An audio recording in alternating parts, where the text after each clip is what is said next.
Hi hello నమస్తే welcome to our channel. నేను మీ నాగతేజ. ప్రస్తుతానికి మన ఎదురుగుండా ఉన్నటువంటి గెస్ట్ ఎవరంటే అలనాటి అందాల నటి ఇప్పటి ఎవరు మర్చిపోలేనటువంటి యాక్ట్రెసెస్ అనమాట. కరాటే కళ్యాణ్ గారు అంటే ఎవరికి మర్చిపోలేరు రావండి.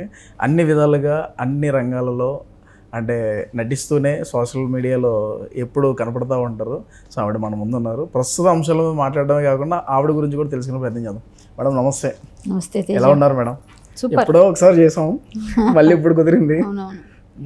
ఇప్పుడు హెల్త్ అంతా బాగానే ఉందా మేడం? బాగానే ఉంది. కొంచెం ఏం లేదు, ఎండలకి డిహైడ్రేషన్ అట్లా అయింది, అంతకు మించి ఇంకేం లేదు. బాగానే ఉంటాను, అంత హెల్తీగా ఉన్నారు ఎప్పుడు అంతే. ఇప్పుడు సీరియల్స్ చేస్తున్నారా, సినిమాలు చేస్తున్నారా? ఇప్పుడు ఏవి చేయట్లేదు. ఎందుకు? సోషల్ సర్వీస్ చేస్తున్నాను కదా, అవన్నీ అయిపోయి దూరం అయిపోయి. ఇవి చేస్తే అవి చేయలేము, అవి చేస్తే ఇవి చేయలేము. వీటికి టైం అర్ధరాత్రి అపరాత్రి ఫోన్లు వచ్చినా, ఏదైనా అవసరమైనా ఎవరికైనా హెల్ప్ అన్నా, లేకపోతే ఏదన్నా సామాజిక స్పృహతో ఏదైనా స్పందించినా అనే ఆ మాటలు అనే తిట్లు మనం చేసే కష్టం ఎవరికి కనిపించదు. నా వృత్తి కూడా పక్కకి వెళ్ళిపోయింది ఒక టైంలో. ఇప్పుడు ఇలాంటి వాటిలో పడి కొన్నిసార్లు ఇప్పుడు మళ్ళీ నేను కొత్తగా ఏమైనా స్టార్ట్ చేస్తే మళ్ళీ చేయాలి. ఇంతవరకు చేయలేదు, మళ్ళీ తర్వాత వీటితో బిజీగానే ఉన్నాను, రాజకీయాలని అవన్నీ. మేడం మీరు ఇంత మంచి సౌహృదమైనటువంటి హృదయంతో మంచి పనులు చేయాలని ముందుకు వచ్చి 10 మందికి సేవ చేయాలనే సంకల్పంతో, కానీ ఎందుకు నెగిటివ్గా పోర్ట్రేట్ అయింది కొన్ని సందర్భాలలో? అంటే మీ మీద ఎలిగేషన్స్ రావడం కానీ ఏం ఎలిగేషన్స్? అవి వేసేవాడంతా ఎలిగేషన్ అని నువ్వే చెప్తున్నావు. యాక్సెప్ట్ చేస్తారా ఎలిగేషన్ అంటున్నా? కాదు, ఎలిగేషన్ అనేదాన్ని ఇంకా అక్కడే అర్థమైపోయింది. ఇంకా అది ఎలిగేషన్ వేసుకునేవాడు వాడు వేసేది వేస్తూనే ఉంటాడు. ఆ బురదను మనం ఎందుకు పూసుకోవటం? మనకేం అవసరం? వాడు వేస్తే వాడికి సరదా, వాడికి పని పట్టలేదు, ఏదో ఒకళ్ళు కెలకాలి, ఏదో ఒకటి అనాలి అంటాడు వాడు. అనుకుని నాకేం సంబంధం? నాకు సంబంధం లేదు. నేను ఇవ్వాల్సినంత వరకు క్లారిటీ ఇచ్చేస్తాను, అయిపోయింది, అక్కడితే వదిలేస్తాను. స్టేషన్లకి వెళ్ళడము, కోర్టుల చుట్టూ మీకు ఒక శ్రమ కదా, అది వృధా శ్రమ. అంటే స్టేషన్కి వెళ్ళడం అంటే నాకు అది రాసి పెట్టున్నప్పుడు నేను ఇంట్లో కూర్చున్నా, నన్ను స్టేషన్ తీసుకెళ్తారు. విధి రాత, మనం ఏం చేయలేం, నమ్మాలి. ఇంకోటి అలాగే కోర్టుకి మనకి సంబంధం లేకుండా కొన్ని కేసులు ఇరుక్కుంటాం. అది ఒక కేసు ఒకటి ఉంది నాకే ఇప్పటికీ ఫన్నీ కేసు. అది ఫన్నీ కేసు అంటే ఫేస్బుక్లో ఒక అమ్మాయి చనిపోతే మన బిఎన్ రెడ్డి దగ్గర, మీకు అందరికీ తెలుసు, సెన్సేషనల్, పవన్ కళ్యాణ్ గారు కూడా వెళ్ళారు అక్కడ, డిప్యూటీ సీఎం, ప్రతి ఒక్కరూ మాట్లాడారు అమ్మాయి కోసం, ప్రతి మీడియా ఛానల్స్ ప్రతిదీ వదలగొట్టారు. 1 వీక్ అదే పని మనకి అందరికి. ఆ అమ్మాయి చనిపోయింది. ఆ పాప పేరు బయటికి చెప్పానట. నా మీద కేసు ఎలా పెట్టాలో తెలియక నా ప్రత్యర్థులు, నా మీద కోపంగా ఉన్న హిందుత్వవాదుల మనుషులు, ఒకడు పనికిరాని వెధవ, ఆ వెధవ వచ్చి మొత్తం ఫేస్బుక్ అంతా వెతికితే ఆ పోస్ట్ కనబడ్డది. ఆ పోస్ట్లో పేరు మెన్షన్ చేసి అమ్మాయి పేరు పెడితేనంట అది ఫోక్సో అంట.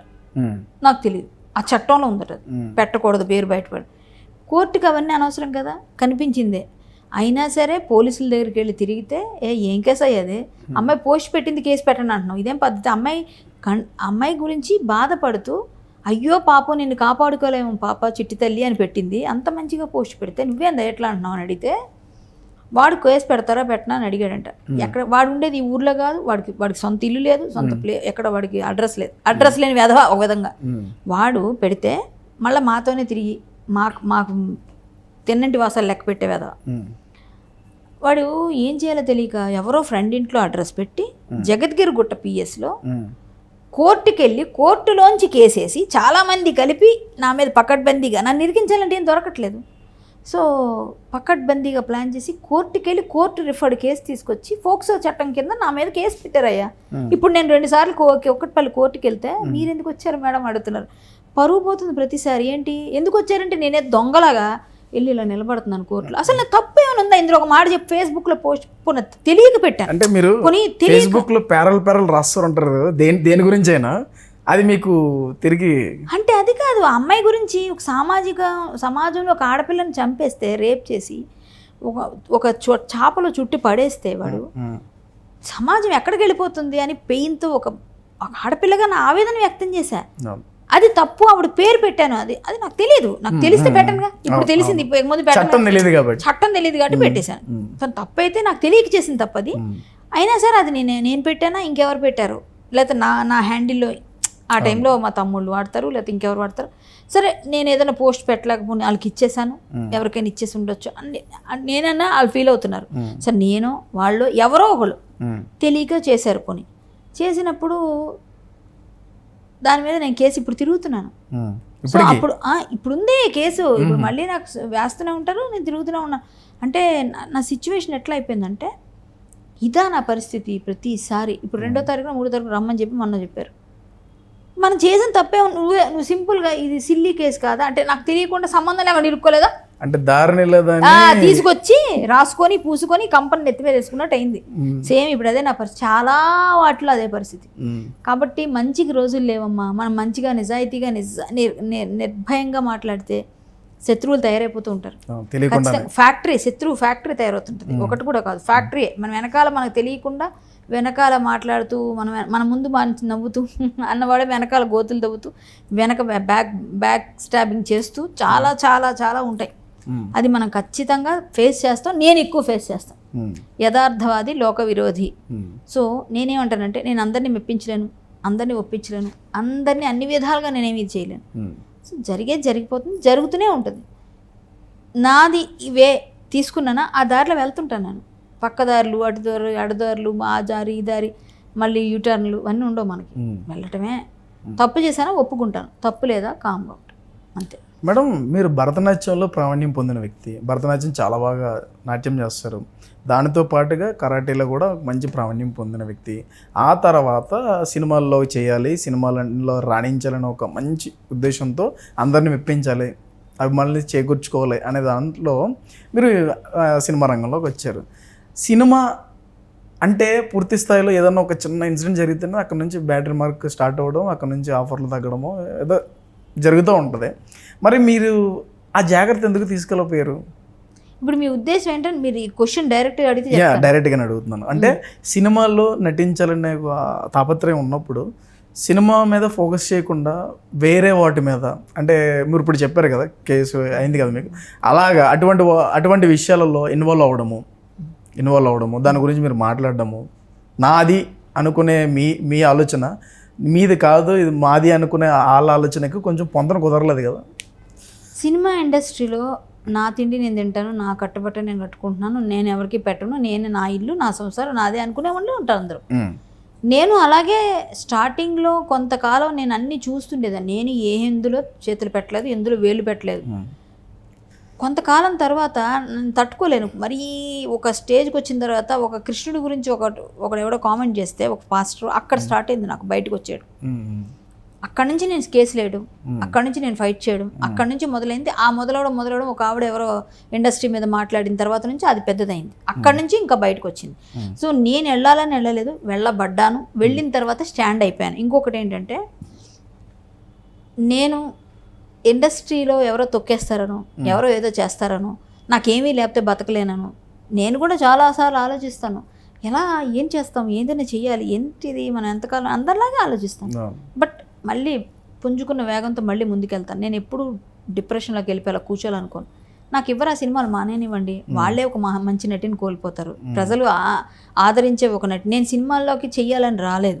నన్ను వేరే వాళ్ళు నన్ను ఇక్కడ తీసుకొచ్చిన తర్వాత వాళ్ళు ఏదో బాండ్ రాయమంటే నేను రాయనని తోసేసి, అప్పుడు కూడా వాళ్ళతో ఫైట్ చేసి బయటికి వెళ్ళి 600 రూపాయలు రూమ్ రెంట్లో, ఒక తార్నాకాల రూమ్ రెంట్ తీసుకొని, తర్వాత రోజు నేను ట్రావెలింగ్ చేసి, ఏది మనం స్కూటీ నా ఊర్లో ఉంటే తెచ్చుకొని, అక్కడి నుంచి నేను మా ఊరు నుంచి వచ్చిన తర్వాత రోజు పద్మాలయ స్టూడియోస్ తార్నాక అలా తిరిగితే అక్కడ ఎక్కువ అయ్యేవి. పద్మాలయ స్టూడియోస్, రామానాయుడు స్టూడియోస్లో అయ్యేవి, అప్పుడు నానక్రామ్ గూడలో అయ్యేవి. అవన్నిటికీ నేను వెనక తిరిగి 4 రోజులు వెళ్ళి కనిపించినందుకు ఒక 2-3 వేషాలు వస్తే, అక్కడి నుంచి అలా ఈ పిల్ల చాలా మంచి టాలెంటెడే, బాగా చేస్తుంది అని చెప్పేసి అన్నట్టు అలా తొందరగా నాకు పేరు వచ్చింది. నేను గట్టిగా, నేను నిజాయితీగా కచ్చిగా అలాగే ఉన్నాను. సినిమా ఆర్టిస్ట్ అయిపోదాం రాలే, నేను సింగర్ అవుదాం అనుకున్నాను, ఆర్టిస్ట్ అయ్యాను. సో నాకు ఇంట్రెస్ట్ అంటే వచ్చిన తర్వాత నేను సింగర్ నాకు మామూలుగా నాకేం తెలుసు అన్నది నాకు తెలుసు కదా, నేను పాటలు పాడగలను, బాగా వస్తుంది అని ఫీల్ అయ్యాను తప్ప సినిమా నటిస్తానో లేదో అని భయం ఉండేది. కానీ నాకు హరికథ, ఈ నాటకాలు వేయటం, ఇవన్నీ కరాటే కాంపిటీషన్స్ వెళ్ళడం, వాటి వల్ల ధైర్యంతో పాటుగా స్టేజ్ ఫియర్ లేదు. సో నేను తొందరగా షైన్ అయ్యాను. అంతేగాని మనం ఎప్పుడు ఎవరికి ఇది చేసి కాళ్ళు పట్టి ఒత్తి బతిమాలి అలా లేదు. అలాగే ఇప్పుడు నాకు ఎవరు ఇవ్వకపోతారా, నన్ను తొక్కుతున్నారా, భగవంతుడు ఇష్టం. నేను ఇవ్వకపోతే మానేని, నా ఆర్ట్ ఫామ్ నాకు ఉంది, నేను పాడుకుంటాను, నేను చేసుకుంటాను.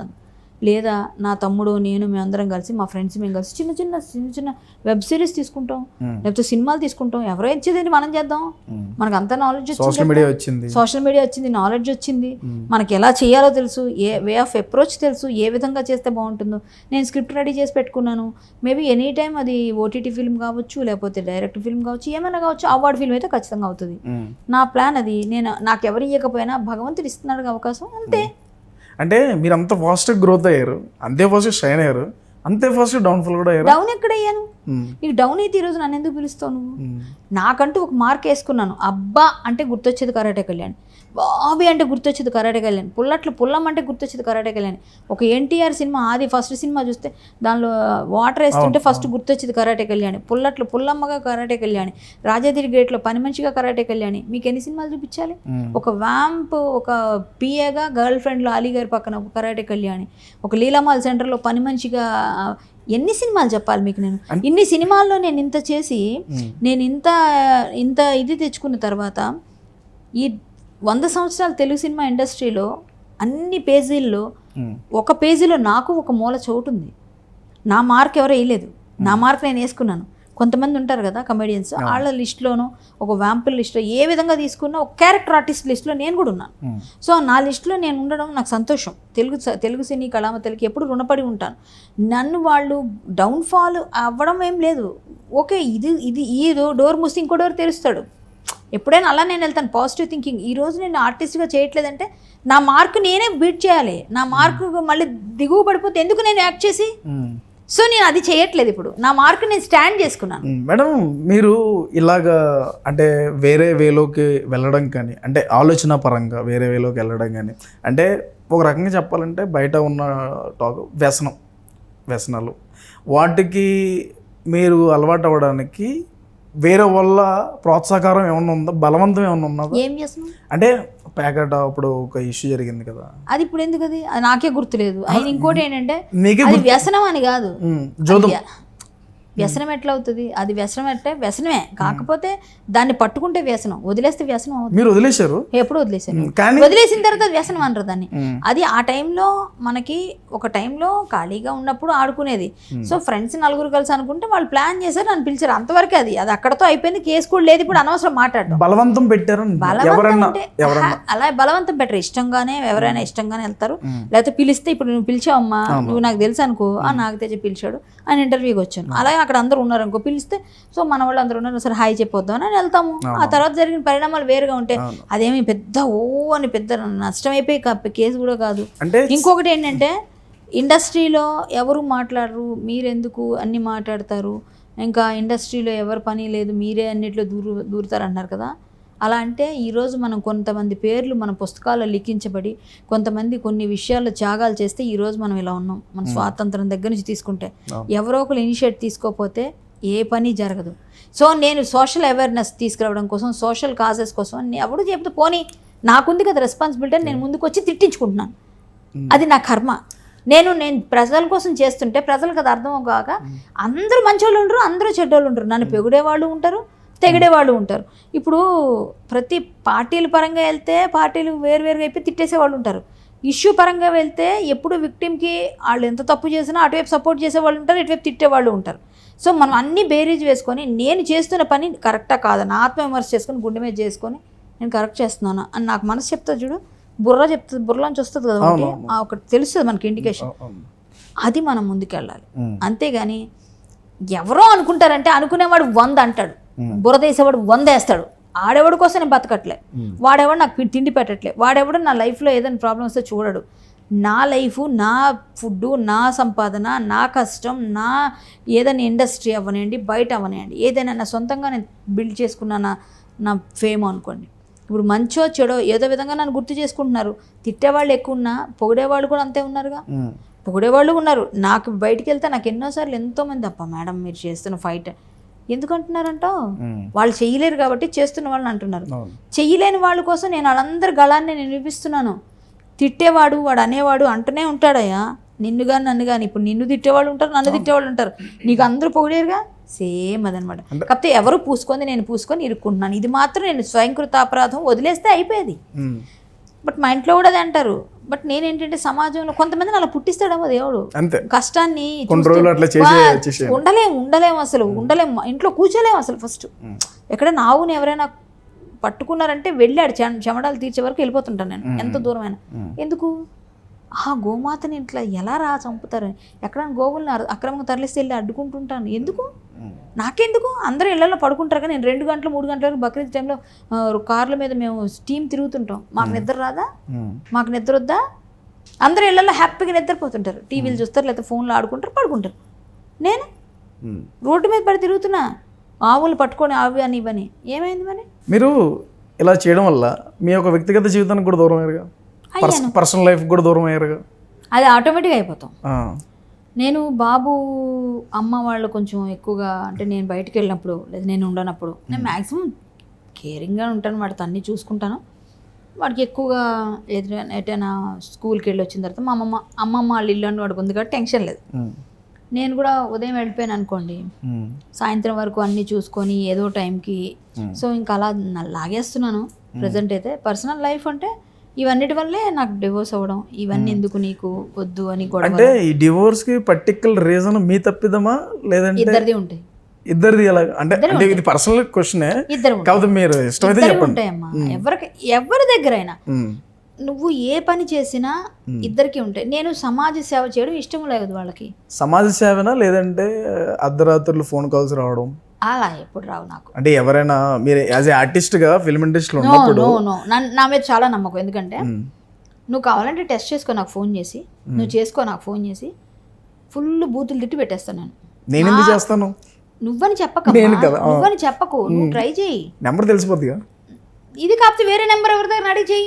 అంటే ఇప్పుడు తిడతారేమో, అప్పుడు స్టార్టింగ్ డేస్ కదా అవి అని అంటున్నా. ఎప్పుడు నాకు అలా రాలేదు. నేను అలా ఫోన్లు కాల్ మాట్లాడడం నాకు అంత ఇంట్రెస్ట్ ఉండదు. ఫస్ట్ అందరితో ఎంటర్టైన్ చేయడం సరదా. నాకు ఎవరైనా ఫోన్ చేస్తే కూడా నేను ఏదో విధంగా మామూలుగా అవసరం వరకే మాట్లాడి పెట్టేస్తాను, అంతకుమించి ఎక్స్ట్రా మాట్లాడడం అలా అయితే ఎప్పుడో మీకు ఫోన్ కాల్స్ ఫోన్ వీడియోస్ బోల్డ్ వస్తాయి కదా మీకు, బోల్డ్ అన్ని. అంటే మీరు గతంలో మన ఇంటర్వ్యూలోనే నా ఇంటర్వ్యూ అని చెప్పారనమాట, అర్ధరాత్రులు వస్తాయి ఆర్టిస్టులకి, అది నేను ఒప్పుకుంటా. అదే కానీ నాకు ఎక్కువ వస్తాయి నేను చెప్పాను. అంటే మీరు నా ఇంటర్వ్యూలో చెప్పారు గతంలో, ఏంటి ఈ ఇష్యూకి గల రీజన్ ఏంటంటే ఇలా ఫోన్ కాల్స్ రావడం వల్ల అనుమానాలు క్రియేట్ అయినాయి. సో దానివల్ల అడిగితే మనకు సంబంధం లేని మరి ఇలా అడిగితే యాజ్ ఏ ఆర్టిస్ట్ నేను ఫోన్లో వస్తాయి మాట్లాడతాము. నేను అలా కాదు, మరి ఎన్ని తెలిసే కదా పెళ్ళయింది మనకు అన్ని మాట్లాడాను నిజమే. కానీ ఫోన్ కాల్స్ మనకు తెలియని వాళ్ళు చేస్తారు, అన్నోన్ పర్సన్స్. మనం సైలెంట్లోనో ఆఫ్ చేసుకొని పెట్టుకుంటాం. ఇప్పుడు అంటే మనకు కొంచెం కొన్ని రోజులు స్టార్టింగ్ డేస్లో నిజంగా వస్తాయి, కానీ అది అవాయిడ్ చేస్తాం. కానీ ఆ మిస్డ్ కాల్ పడినా ఇది ఎవరు అంటే ఏం చెప్తావు నువ్వు? నెంబర్ లేకుండా నేను ఎత్తకుండా మిస్డ్ కాల్ పడతాయి కదా, పేరు లేకుండా మిస్డ్ కాల్ పడతాయి కదా, పేరు కాదు మిస్డ్ కాల్ పడతాయి. నెంబర్లు మిస్డ్ కాల్ అదే కదా, తెలిసినవి కాదు, తెలిసిన వాళ్ళు మాట్లాడితే వాళ్ళు చెప్తారు కదా నేను ఎవరో అని. పలానా ఎవరో తెలియని వాళ్ళు, వాళ్ళు ఎవరో నాకు తెలియనప్పుడు మాట్లాడితే అప్పుడు అతను కొంచెం ఇబ్బందులు పెట్టి మాట్లాడితే నాకు మాట పడే మనస్తత్వం కాదు.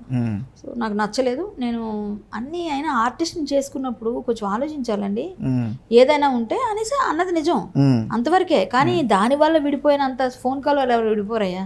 ఫోన్స్ ఎవరైనా వేరే అఫైర్స్ ఉంటే విడిపోతారేమో కానీ అలా ఫోన్ కాల్స్తో విడిపోరు. మనకి అఫైర్స్ గురించి అంత తెలియదు. ఇంకోటి ఏంటంటే ఫోన్ కాల్స్ ఒక రీజన్ అవ్వచ్చు, ప్లస్ నాకు సంపాదన ఇంట్లోనే పెట్టాలి, నువ్వు బయట ఎవరికి ఇవ్వద్దు, మీ తమ్ముళ్ళకి ఇవ్వద్దు, ఇట్లాంటివన్నీ చాలా ఉంటాయి. ఒకటని కాదు, రిస్ట్రిక్షన్స్ టైం టు టైం ఇట్లా ఉండాలి, ఇట్లా ఇవన్నీ ఉంటాయి. అప్పుడు ఏంటంటే మనం అప్పుడు సినిమాలో బిజీగా ఉన్నాం కాబట్టి సినిమా షూటింగ్కి వెళ్ళడం రావడం, ఆ సమయంలో ఏదైనా తాగితే నాకు తాగడం, వాళ్ళు అవన్నీ కొన్ని ఉంటాయి కదా. పార్టీ కల్చర్ కదా, నేను తాగను, నాకు అలవాట్లేదు. వాళ్ళు అతను గురించి నేను కాదు, నేను అసలు ఇంతవరకు స్మెల్ కూడా చూడలేదు. నాకు తాగే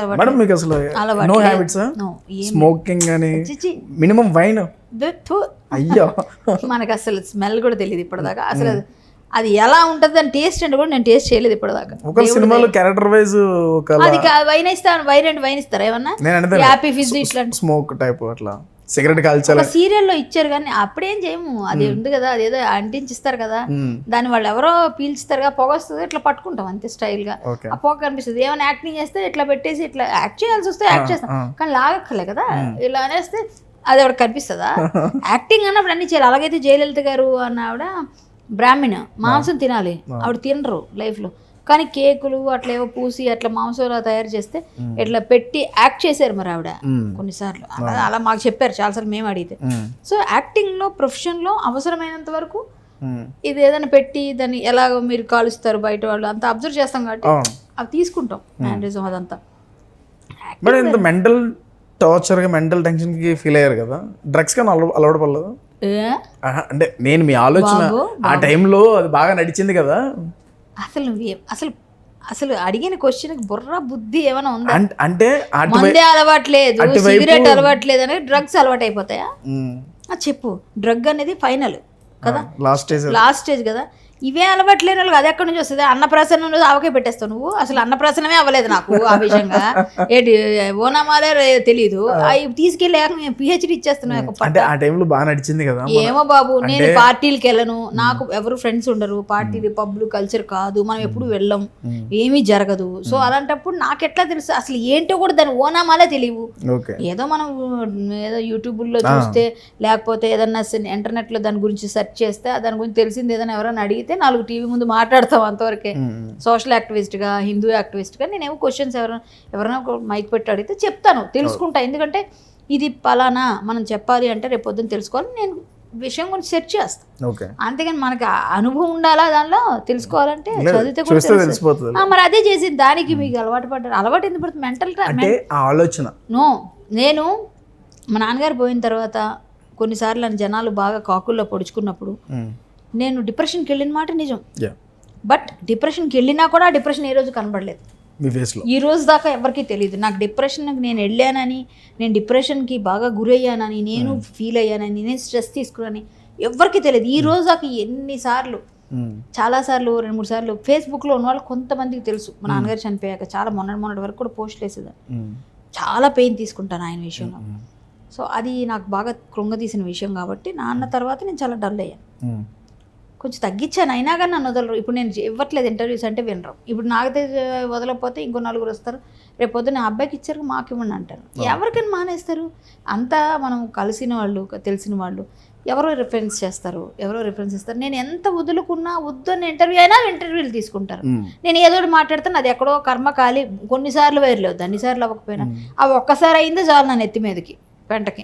అలాంటి పరిస్థితులు చాలా వస్తాయి మేడం. ఇప్పుడు మీరు డ్రగ్స్ ఇంకోసారి అనుకో, ఇలాంటి పిచ్చి వేషాలు, పిచ్చి కబుర్లు. నాకైతే కరాటేకి వెళ్ళాను ఆ జోనర్ కాదు బాబు, నువ్వు ఆ మైండ్ లో తీసే ఫస్ట్. నేను మీరు తీసుకున్నారనలే, నేను డిప్రెషన్ అలవాటు పడ్డారంటే ఏంటి, అమ్మో తీసుకున్నారన్న ఆలోచన వచ్చిందా అన్న. డిప్రెషన్ లోకి వెళ్ళడం కాదు, ఏమైపోయినా నేను ఎలాంటి సిచ్యువేషన్కి వెళ్ళినా. మేడం సమాజంలో మహిళ పురుషుడు ఇద్దరు ఒకటే సమానమే కదా? సమానం అంటే అవసరాన్ని బట్టి, అవకాశాన్ని బట్టి కొన్ని ప్రయారిటీస్ మారుతూ ఉంటాయి. ఇప్పుడు ఇంకా ఎక్కువ అయింది. ఇప్పుడు ఈ జనరేషన్లో ఇద్దరు ఒకటే, సమాన హక్కులు పర్లేదు. ఇప్పుడు అమ్మాయిలే ఎక్కువ అంటున్నారు ఇంకొంచెం ఇప్పుడు కదా. సో ఇప్పుడు మరి పెళ్ళి అయిన తర్వాత మొన్న హార్దిక్ పాండ్యా క్రికెటర్ తెలుసు కదా మీకు, తెలుసు కదా, మొన్న ఒక ఇష్యూ జరిగింది, డివోర్స్ అయినాయి. దానికి భరణం కింద ఇంత అమౌంట్ కట్టాలి అమ్మాయికి అని 70% ఎంతో చెప్పడం జరిగింది. మరి ఇటువంటి విషయాల్ని కోర్టు ఎందుకు ఆలోచనలోకి తీసుకోవట్లేదు? ఇద్దరు సమాన హక్కులు కల్పించాలి, సమానమైన ఉద్యోగ అవకాశాలు కల్పించాలి అని అన్నప్పుడు, ఇద్దరికి ఈక్వల్ ప్రయారిటీస్ ఉన్నప్పుడు, మరి ఈ యొక్క విషయంలోనే అబ్బాయిని ఇబ్బంది పెట్టే రకంగా ఉండడం కోర్టు ఎందుకు ఆలోచన చేయట్లేదు? అనాదిగా మన పూర్వకాలం నుంచి వచ్చింది ఏంటంటే ఆడవాళ్ళు బలహీనులు, మగవాళ్ళు బలవంతులు అన్నది బాగా సమాజంలో పేరుకుపోయి అందరి మనసులో. ఆడవాళ్ళు కొంచెం తక్కువ సమానం, మగవాళ్ళు కొంచెం ఎక్కువ సమానం. అంటే మెంటల్గా ఫిజికల్గా 2 వైపులా. మీరు ఇప్పుడు నేను ఒకటి చెప్తాను, నేను ఎంత కరాటే ఫైటర్ అయినా నేను కొట్టాలి అంటే కొంచెం కష్టపడాలి. కొడతారు మీరు, నన్ను వదిలేను, కొడతాను. అది నా గురించి అలాగే అందరూ ఉండరు కదా, నేను చెప్తుంది ఎగ్జాంపుల్. అయినప్పటికీ నేను కూడా కొంచెం కష్టపడాలి అంత లావున్న అబ్బాయి కనిపిస్తే. ఎందుకంటే ఆడవాళ్ళు కానీ మగవాళ్ళు బలవంతులే శారీరకంగా, మానసికంగా కూడా. సో ఫస్ట్ నుంచి అది ఒక బెంచ్ మార్క్ వేస్తారు మన పెద్దవాళ్ళు, మన తాతల తండ్రుల నుంచి అలా వచ్చేసింది. అది అలా అలా అలా అలా వచ్చేటప్పుడు ఆడవాళ్ళని కొట్టడాలు, కొన్ని రోజుల తర్వాత 498 కేసులు, భరణాలు, ఈ డైవోర్సు, దానికి భరణం ఇవ్వడం, ఇట్లాంటివన్నీ కేసులు వచ్చినప్పుడు కోర్టు కూడా అప్పట్లో ఏంటి వాళ్ళకి ఏం అర్థమైంది, ఆడవాళ్ళని ఇంత హింసిస్తున్నారు. సో మన లాలో అలా పెట్టున్నాయి కాబట్టి ఆడవాళ్ళకే ఫస్ట్ ప్రయారిటీ ఏదున్నా, మగవాళ్ళది నెక్స్ట్. ఇప్పుడు కొన్ని చట్టాలు మారాయి, కొన్ని చెప్తున్నాను. ఇప్పుడు మగవాళ్ళకు కూడా ఇప్పుడు ఇబ్బంది పెడితే వెళ్ళి చెప్పొచ్చు, వాళ్ళు కూడా చెప్పొచ్చు. బట్ ఇలాంటివన్నీ ఇప్పుడు అమెండ్మెంట్స్ చేశారు, అప్పుడు ఇదే కదా. సో అలా అయిపోయింది కాబట్టి అదే కంటిన్యూ అయిపోతుంది ఎక్కువ కాలంగా. ఇప్పుడు కొన్ని రోజుల తర్వాత ఇంకొంచెం మారచ్చు. అమ్మాయి అబ్బాయి ఇద్దరు పెళ్లి చేసుకున్నప్పుడు అమ్మాయి కూడా కొంత తెస్తుంది కట్నం. ఒకవేళ లవ్ మ్యారేజ్ కాకుండా ఇంట్లో చేస్తే ₹1 కోటి తెచ్చింది అనుకోండి, అమ్మాయి విడిపోయింది అనుకోండి, నా కోటి నాకు ఇవ్వండి అని అడుగుతుంది. దాంతో పాటు ఇంతకాలం నీతో నేను సంసారం చేశాను కాబట్టి, నా పిల్లల్ని కన్నాను కాబట్టి వాళ్ళ పోషణ నాకు కావాలి కాబట్టి ఇంకొక ₹1 కోటి ఎక్స్ట్రా కావాలి, వాళ్ళ పోషణ కూడా కావాలి. అంటే నేను ఎగ్జాంపుల్ చెప్తాను, ఇది కోర్టు కూడా యాక్సెప్ట్ చేస్తుంది. ఓకే సార్ అది ఆవిడకి ఇచ్చేయమంటారు. కొన్నిసార్లు అలా కాకపోతే ఆస్తిలో వాటా ఇవ్వమంటారు. ఏవో ఉంటాయి నామ్స్ ప్రకారం. ఒక్కొక్కసారి ఒక్కొక్కలా ఉంటుంది. ఆ పరిస్థితులను బట్టి కాలానుగుణంగా ఆ పరిస్థితులను బట్టి మారిపోతుంటాయి తీర్పులు కూడా. అక్కడ ఉన్న సిచ్యువేషన్ డిమాండ్స్ చేస్తుంది. కాబట్టి అది మనం అలా చెప్పలేం. కానీ అమ్మాయిలది అబ్బాయిలది అన్నది కొన్ని కాలానుగుణంగా ఇప్పుడు అమ్మాయిలు అబ్బాయిలతో సమానం అని చెప్పి సిగరెట్లు, మందులు, గుట్కాలు, పాన్ పరాగులు, బయట పబ్బుల్లో డాన్సులు, ఇవి మన వీడ్లు, అదే ఏమంటారు దాన్ని, గాంజాలు, అవన్నీ కూడా చేసేస్తున్నారు. అంటే ఇప్పుడు ఆడవాళ్ళ నుంచి హైటెక్ సిటీ వైపు వెళ్తే ఒక అమ్మాయి 3/4 వేసుకొని సిగరెట్గా, నేను షాక్ అయిపోయాను. ఎప్పుడు 15 సంవత్సరాల కిందట, ఇప్పుడు కాదు, అప్పుడే. ఇప్పుడు ఇంకా ఎక్కువ. నేను ఏంటి ఆడపిల్లలు ఎలా అంటే, నేను ఇంకా పాశ్చాత్య పచ్చట్లా మాట్లాడుతున్నాను అనుకోదు, కానీ మనకు కొంచెం మనం పెంచిన వాతావరణం వల్ల ఈ ఆడపిల్ల అంటారు రోడ్డు మీద ఇట్లా కాల్చేస్తుంది. ఇప్పుడు కాల్చుకుంది, ఏదో ఎక్కడెక్కడ కాల్చుకుందా పబ్లిక్లో. నేను చూసి ఏంది పిల్లలు ఇలా అయిపోయారు అని ఫీల్ అయ్యాను అప్పుడే. అంటే అందరికీ మనం ఎవరు ఆపేస్తాం, మన ఇంట్లో పిల్లది మనం గట్టి దండిస్తాం, బయట ఎక్కడో వెళ్ళిపోయిన వాళ్ళు అనేది మానేస్తారా? సో అందువల్ల ఏది సమానం అది అని కాదు, లా ఏదైనా దాని పాత్ర పోషిస్తుంటుంది. వాళ్ళకి ఇవ్వాల్సింది, వాళ్ళు బాగా కోట్లు ఉన్నాయనుకో, బాగా మూలుతుంది ఆస్తి, ఆటోమేటిక్గా పిల్లలు ఉన్నారనుకో, లేకపోతే వాళ్ళకి ఉన్న రిలేషన్ బట్టి వాళ్ళకి ఇష్టం లేదు, వీళ్ళకి ఇష్టం లేదు, వీళ్ళే ₹1 ఎక్కువ ఇచ్చి సరే అమ్మ నమస్కారం అనేవాళ్ళు ఉంటారు. అసలు ఇవ్వలేమన్నప్పుడు ఫైట్ చేస్తారు, అది చేస్తారు, కోర్టు ఇస్తుంది. చాలా ఉన్నాయండి లాలో. దొంగలకి తప్పించుకోవడానికి ఉన్నాయి, మంచివాళ్ళు మోసపోతూనే ఉంటారు, చాలా ఉంటాయి. నిజంగా కొన్ని సాక్ష్యాధారాలే కావాలి కదంటే, దొంగ సాక్ష్యాలతో నిజమైన నిజాయితీ పరులు బాధపడిన రోజులు కూడా ఉంటాయి. కాబట్టి మనం ఎవరిని అనలేం. లా గురించి మనం తెలియనప్పుడు మనం మాట్లాడకూడదు, తెలిసినంత వరకు చూసిందే మాట్లాడతాం అంతే. మేడం ఇంకొక విషయం ఏంటంటే, మీరు ఎక్కువ కృష్ణ గారి ఫ్యామిలీకి దగ్గర ఉండడానికి కారణం ఏంటి? కృష్ణ గారి ఫ్యామిలీకి దగ్గరగానే ఏం లేదండి, మోహన్ బాబు గారి ఫ్యామిలీకి దగ్గర ఉంటాను. చిరంజీవి గారి ఫ్యామిలీ దగ్గరికి మనల్ని వెళ్ళనివ్వరు అంతవరకు. ఆ కాంపౌండ్లోకి వెళ్దాం అనుకున్నా అక్కడ చుట్టుపక్కల మొత్తం కంచెలా ఉంటారు అందరూ. రీజన్ అంటే చిరంజీవి గారు ఎక్కడ కనిపిస్తే మంచిగా నమస్కారం అండి అంటే బాగా మాట్లాడతారు. ఏమ్మా కళ్యాణి అంటారు, కలిసి చేసాం సినిమాలో ఆయనతో కూడా మంచిగా ఆయన రిలేషన్. పవన్ కళ్యాణ్ గారు కనిపిస్తే నమస్కారం పెడితే నమస్కారం అంటారు, నేను వెళ్ళి కలిసాను ఆయన్ని కూడా.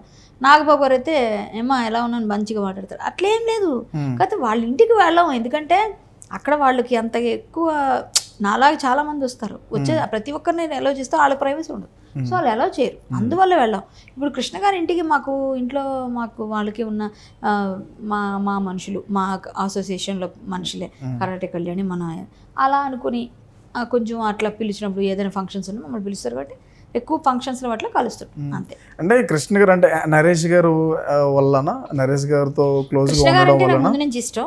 విజయ నిర్మల్ గారు అంటే నాకు ప్రత్యేకమైన అభిమానం, ఎందుకంటే విజయ నిర్మల్ ఆవిడ సినిమాలు కూడా చేసినట్టున్నారు కదా మీరు. వచ్చిన కొత్తలో ఆవిడ డైరెక్షన్లో ఫస్ట్ నేను చిన్న వేషం వేశాను. ఆవిడ చేయి మంచిదే నా ఫీలింగ్, నాకు అదొక చిన్న ఫీలింగ్. అందువల్ల ఆవిడ ఉన్నప్పుడు, ఆవిడ చనిపోయిన తర్వాత నరేష్ గారితో కొంచెం క్లోజ్, మేము అందరం కలిసి మాలో చేయడం అలా, అంతేగాని కృష్ణ గారు అంటే బాగా పిచ్చి. మహేష్ బాబు అన్న కృష్ణ గారు అంటే ఫస్ట్ నుంచి, ఎందుకంటే కృష్ణ గారిని చూస్తే పండులా అనిపిస్తారు, ఒక సరదా అనమాట. ఆయన ఒక పండులాగా, ఆయన చాలా కూల్గా కామ్గా, ఆయన ఎంత కేరింగ్ అంటే, మా అసోసియేషన్ ఎలక్షన్స్ అవుతున్నాయి, విజయ నిర్మల్ గారు అప్పటికే కొంచెం సిక్కున్నారు, కొంచెం అప్పటికే ఒకసారి హాస్పిటల్కి వెళ్ళి వచ్చారు. సో ఆయన లిఫ్ట్లోంచి దిగి వెళ్తున్నాము, నేను తీసుకొని వెళ్తున్నాం నరేష్ గారు, మేము అందరం. తర్వాత ఒకసారి చైర్లో కూర్చుని ఆవిడ లేస్తే ఆవిడ డ్రెస్ కొంచెం ఇబ్బందిగా అయింది ఇక్కడ అమ్మది. వెంటనే ఆయన వెళ్ళి క్లియర్గా సెట్ చేసి ఆవిడని పక్కన మమ్మల్ని అందరిని పక్కతో ఆయన వెళ్ళి ఇది చేసి, అంత కేరింగ్ ఉండేవారు. అంటే ఆయనకి కొంచెం, ఆయన వెంటనే లేచి పరిగెత్తే వయసులో లేరు కదా, అయినా కానీ ఆయనకి ఎంత కేరింగ్, ప్రతి నిమిషం ఆవిడని చూసుకుంటారు అంత. అంటే అసలు అలాంటి కేరింగ్ హస్బెండ్ అని మేమైతే చాలా, ఆయన ఎందుకో నాకు చాలా ఇష్టం. ఆయన మంచి హీరో అండి, మనసున్న హీరో. లేకపోతే లక్ష్మమ్మ, లేకపోతే మన మనోజ్ బాబు, అందరూ మాట్లాడతారు. విష్ణుబాబుకి అవసరమైన కూడా ఫోన్లు చేసి మాట్లాడతాం.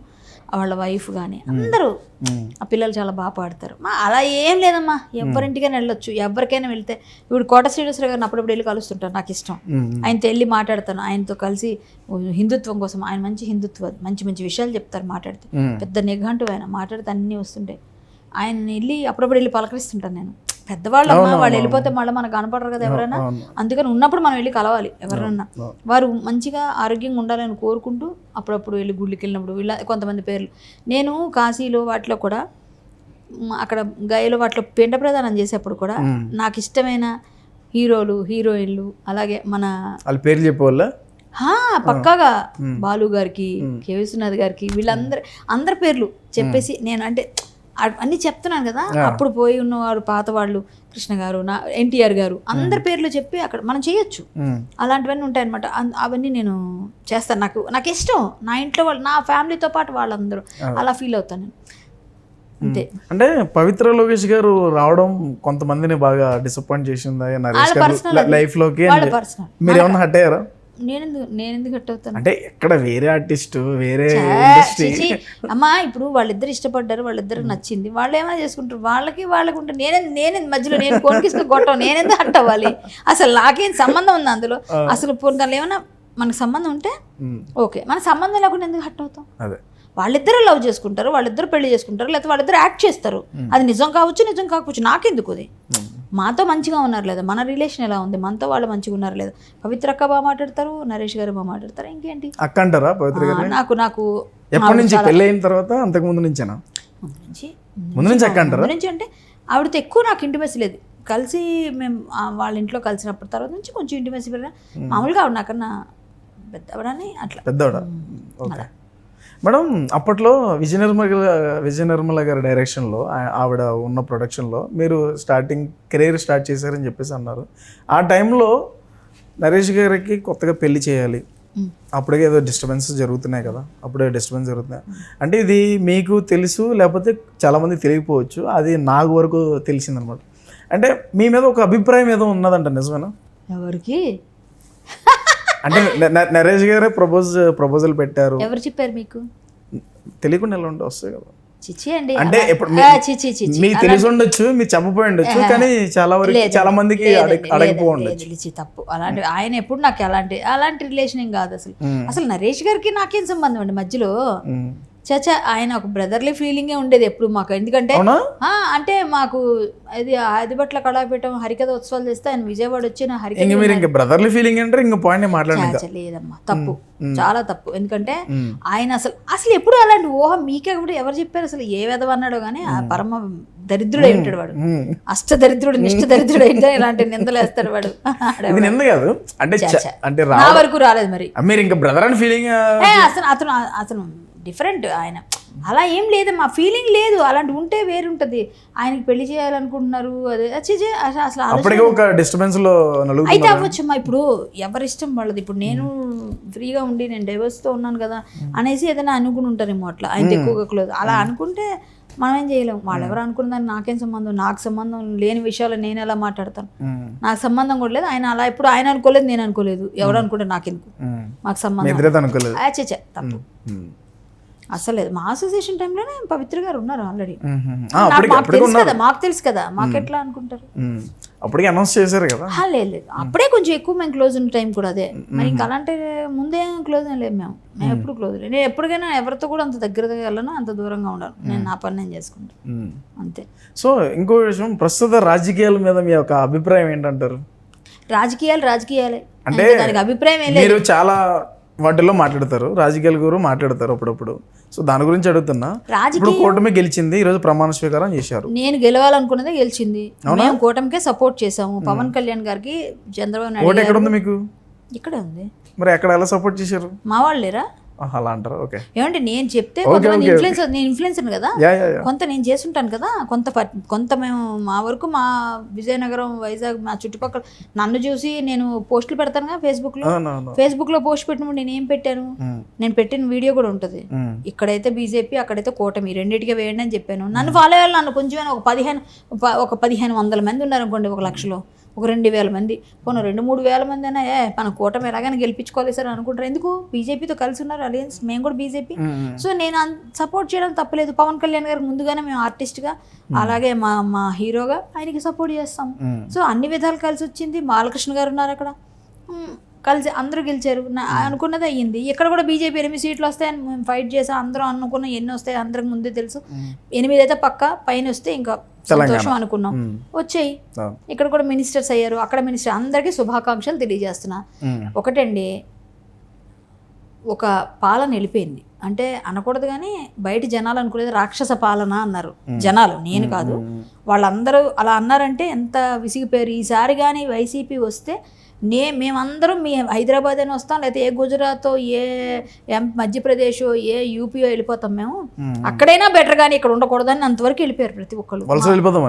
వలస ఈసారి వైసీపీ వస్తే వలస వెళ్ళిపోతారని 200% అందరూ అనుకున్నారు. అక్కడ ఉండకపోయినా కొంతవరకు వెళ్ళిపోతారు. ఏదో ఊరు వాళ్ళ తాతగారు ఎవరో ఉంటారు, అమ్మమ్మలు తాతగారు ఎటో వెళ్ళిపోతారు. అంటే అక్కడ ఉండకూడదని అంతవరకు భయపెట్టేశారు జనాలు. సో ఈసారి ఉంటే వాళ్ళు అన్నీ పోయేవి, ఫిక్స్ అయ్యి ఉంటారు. అందుకే పోలేండి, భగవంతుడు ఉన్నాడు అన్ని విధాలుగా. ఇప్పుడు పవన్ కళ్యాణ్ గారి పక్కన ఉండాల్సింది రేణుదేశాయ్ గారు ఉంటే బాగుండని చాలామంది అభిమానులు, కానీ చాలామంది హ్యాపీగా ఫీల్ అవుతారు.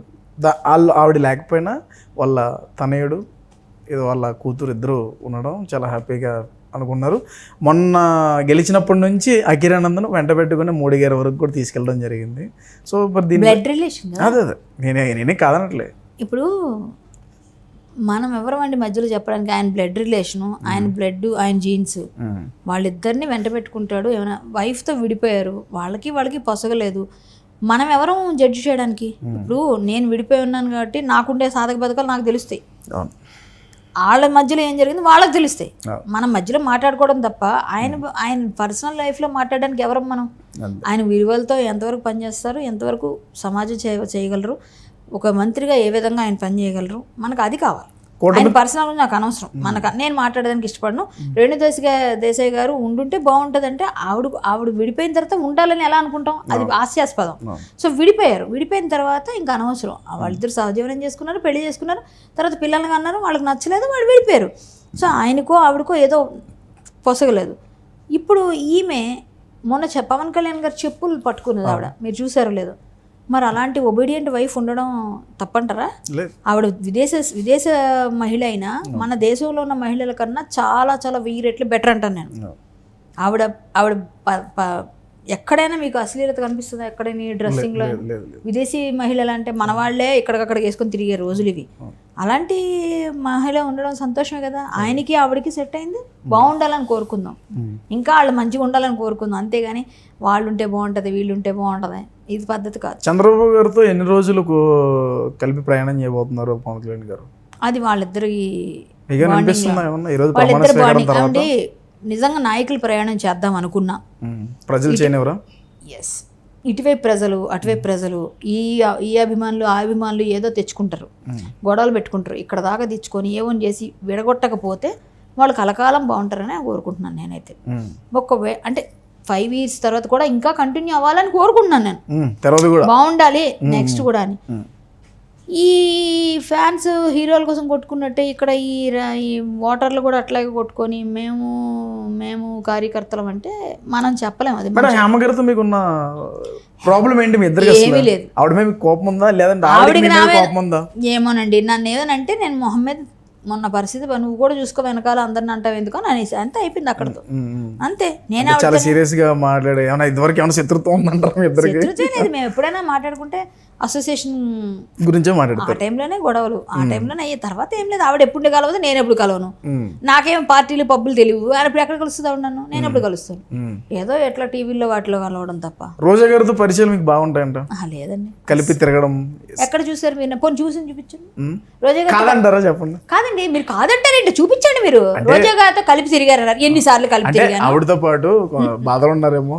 ఎక్కడండి రోజా గారితో కలిసి నేను ఎక్కడ తిరిగాను? ఒక్క ఫోటోలో ఏదో ఎవరో చనిపోయినప్పుడు జమున గారు చనిపోయినప్పుడు ఇంకొకటి రెండు ఇప్పుడు అది జమున గారు అంటే 2 సంవత్సరాల క్రితం మాట. చనిపోయినప్పుడే కలిశాను. ఈ మధ్య కాలంలో నేను కలవలేదు ఎలక్షన్ టైంలో అసలు కలవలేదు ఆవిడ. నేను మాట్లాడిన ఆవిడతో ఎప్పుడు ఆవిడ ఎప్పుడో మినిస్టర్ అయినప్పుడు కొత్తలో ఎప్పుడో కంగ్రాచులేట్ చేసి ఉంటాను.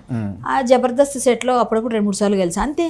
ఆవిడతో నాకేమి అసలు 2-3 సార్లు కలిసినప్పుడు ఆవిడకి మాత్రం బాగా ఇష్టం నా డైలాగ్ అబ్బా అని బాబీ అంటూ ఉంటారు. ఆవిడ కలిపినప్పుడు అబ్బా అంటారు నన్ను చూడంగానే. ఫస్ట్ చూసి ఏంటి అసలు తిరుపతి దర్శనం కూడా అడగలేదు నన్ను ఇంతవరకు ఎప్పుడు అని అడిగారు ఒకసారి.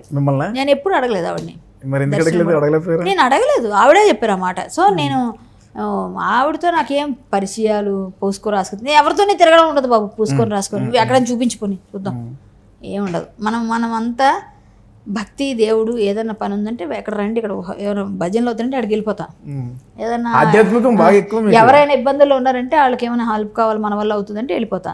పోలీసులతో గొడవ పెట్టేసుకొని వాళ్ళ గురించి ఏమైనా ఫైట్ చేయాలా వేరే గొడవ పెట్టుకుని నా గురించి కాదు మళ్ళీ పక్కోళ్ళ కోసం ఏదైనా ఫైట్ ఏంటి సార్ అదేలా సార్ ఆ కేసు ఎలా పెడతారు ఈ సెక్షన్ ఎలా పెడతారు ఇలాంటి వెళ్ళిపోతాను. కేసులు ఏవో వేయించుకొని ఎత్తి మీద కోర్టులు తిరుగుతుంటాను. ఇంకేముందండి నేను చేసింది. సినిమాలు సీరియల్ కూడా దూరం అయిపోయాను. నా సామాజిక సేవ ఆ సేవ ఈ సేవ అనుకొని అన్నింటికీ దూరం అయిపోయాను. ఎందుకంటే నువ్వు చేసిన క్యారెక్టర్స్ ఏంటి, నువ్వు అంటున్న మాటలు ఏంటి అని అన్నారని అవి కూడా వదిలేసాను క్యారెక్టర్స్. ఇప్పుడు అవి కూడా నేను చేయట్లేదు. సో ఇంకేం చేయాలి, ఇంకా సమాజం కోసం మాట్లాడుకుని చేస్తే నేను తిట్లు కాస్తున్నాను. ఇలా మీరు ఇంటర్వ్యూలు వేసే నిందలని మోస్తున్నాను. ఇంకేముంది నిందలే వేస్తున్నారు చాలా వరకు. నిజాలు కావని నిందలే వేస్తున్నారు. మీరు వేసేవి నిందలే అబాండాలు. అబాండాలు ఇప్పుడు 4-5 వేసావు పెద్ద పెద్ద బండరాళ్ళు. మేము వేయలేదు అనుకో ఇంత రాళ్ళు వేసేసి మళ్ళీ తిరిగి నేనే వేస్తానా అంటే ఇంత బండరాళ్ళు వేసేసావు. అదే మంచి కోరుకొని నీ మంచి కోసం నా మీద బాగా నిందలేస్తారు. ఎవరండి ఆవిడ? ఎవరు నాకు తెలియదు, అసలు తెలియదు నాకు. అంటే నేను పనికిరాని వాళ్ళ గురించి మాట్లాడను. అవసరం లేని వాటి గురించి అయినా కోర్టులో ఏవో కేసులు నడుస్తున్న వాళ్ళ గురించి మాట్లాడకూడదు. అది మీరు తెలుసుకోండి ఫస్ట్. మాట్లాడకూడదు. నేను ఆవిడ గురించి మాట్లాడమనలేదు. నేను మాట్లాడను కూడా. నాకు తెలియదు రిలేషన్ ఎలా ఉంది అసలు. రిలేషన్ ఏంటి అసలు? నాకు సంబంధం లేని వ్యక్తులు పరిచయాలు అసలు కేసులు వస్తాయా పరిచయాలు ఉన్న వాళ్ళతో? కేసులు ఉంటాయా పరిచయాలు ఉన్న వాళ్ళతో? చెప్పండి. కేసులు ఉంటాయా? మరి ఇంకేం పరిచయం ఉంటుంది అప్పుడు? అంటే కేసు లేకపోతే పరిచయం ఉంటుందా? ఫ్రెండ్స్ అయితే కేసులు ఉండవు. ఫ్రెండ్స్ కాకపోతే గొడవలు వస్తాయి. మరి అంటే ఇప్పుడు వాళ్ళతో నాకేం పని? నా మీద వాళ్ళు ఎలిగేషన్, వాళ్ళ మీద నా మీద ఎలిగేషన్ ఉంటే కేసులు ఉంటాయి. సో అది కోర్టులో ఉన్నాయి కాబట్టి తేల్చుకుందాం అంతవరకే. అంటే ఇటువంటి ఎలిగేషన్స్ ఒకరి మీద ఒకరు వేసుకుంటే హైలైట్ అవుతారనే ఉద్దేశంతో అయితే వేసుకోమనండి. నేను ఎవరి మీద వేయాల్సిన అవసరం లేదు. నాకు కావాల్సినంత పేరు కావాల్సినంత నేను హైలైట్ అయ్యే ఉన్నాను. నేనేం కొత్తగా వివాదం ఇరుక్కుంటే వస్తుందని నాకు ఎవరి మీద బురదలేసి అది చేయాల్సిన అవసరం లేదు. నన్ను బురదల్లోకి లాక్కడరా బాబు అనుకుంటాను నేను. నన్ను బురదలోకి లాగి మరి నా మీద ఎంత బాండేస్తే నేను ఏదో ఒకటి చెప్తా ఉంటాను. మిమ్మల్ని 2 క్వశ్చన్లు అడుగుతాను. చివరిగా 2 ప్రశ్నలు అడుగుతాను. అవి మీకు యాక్సెప్టెన్స్ ఉంటుందని అనుకుంటున్నాను నేను. గతంలో జగన్మోహన్ రెడ్డి మొన్న తిట్టడం జరిగింది శ్రీరెడ్డి. దీన్ని ఏ విధంగా చూస్తారు? దీనితో పాటుగా నిన్న ఒక వీడియోలో పవన్ కళ్యాణ్ చుట్టుపక్కల ఉన్నటువంటి వ్యక్తుల్ని కవచంలాగా ఏర్పరచుకుంటారు ఆయన. వాళ్ళని మంచిగా ఫామ్ చేస్తారు, వాళ్ళని బయట మంచిగా ఒక కవచంలాగా. అసలు మీరు ఏమంటారు? వద్దంటే వద్దు కాదు. అసలు ఎవరు ఇక్కడ ఇంత విలువ కూడా ఇవ్వను నేను. ఆ వ్యక్తులు ఏవైతే ఏది మాట్లాడితే నాకేం పని? అవతల వ్యక్తులు నాకు అసలు సంబంధం లేని వ్యక్తి గురించి నాకు అడిగి మీకు యాక్సెప్ట్ నాకేం పని? అంటే అసలు వాళ్ళు ఏం మాట్లాడిన ఆమె కానీ వారు కానీ ఎవరు కానీ నాకు అవసరం లేని విషయం. అంటే మీరు కొన్ని విషయాల్లో ధర్మం పట్ల ఉండి ఖండిస్తారు కదా. నేను మాట చెప్పంటారా, ఒక పెంట మీద రాయాల్సిన అవసరం నాకు లేదు. సింపుల్ అంతే. అంతే సింపుల్ చెప్పాను. ఇంకా అంతకన్నా అవసరం లేదు. ఓకే. ఇంకెక్కువ మాట్లాడితే ఈసారి మామూలుగా ఉండదు ఎవరైనా కానీ. అది వేరే విషయం. అది అప్పుడు వచ్చినప్పుడు చూసుకుందాం. ఒక డైలాగ్, మీ 2 డైలాగులు చెప్పండి మేడం. డైలాగులు ప్లీజ్. ఏం డైలాగులు లేవు నాయన. అంటే ఇప్పుడు మొక్కే కదా అని ఏంటి మొక్కే కదా అని పీకేస్తే పీక కోస్తా. ఎవరిది? తగ్గేదేలే. తర్వాత చెప్పమన్నారుగా నాకు ఇష్టమైన డైలాగ్. అది మీకు ఇష్టమైంది, మాకు ఇష్టమైన డైలాగ్, మా ఆడియన్స్ ఇది ఒకటే ఉంటది మీకు ఇష్టమైంది. పిండేసావు నాకు తేజ. ఇంటర్వ్యూలో మాత్రం రుబ్బేసి మిక్సీ వేసి ఏమో టీ పొడి దానిలో కారం వేసి మసాలా వేసి టీ పొడి టీ పెట్టమంటే మసాలా టీ పెట్టావు. అట్లా ఉంది నిజంగానా? Thank you madam. మాకు మంచి ఇంటర్వ్యూ ఇచ్చారు. మీ ఒక వాల్యుబుల్ టైంని మాకు కేటాయించినందుకు మా వైల్డ్ వల్ఫ్ టీవీకి కేటాయించినందుకు thank you so much. Thanks for coming. Thank you.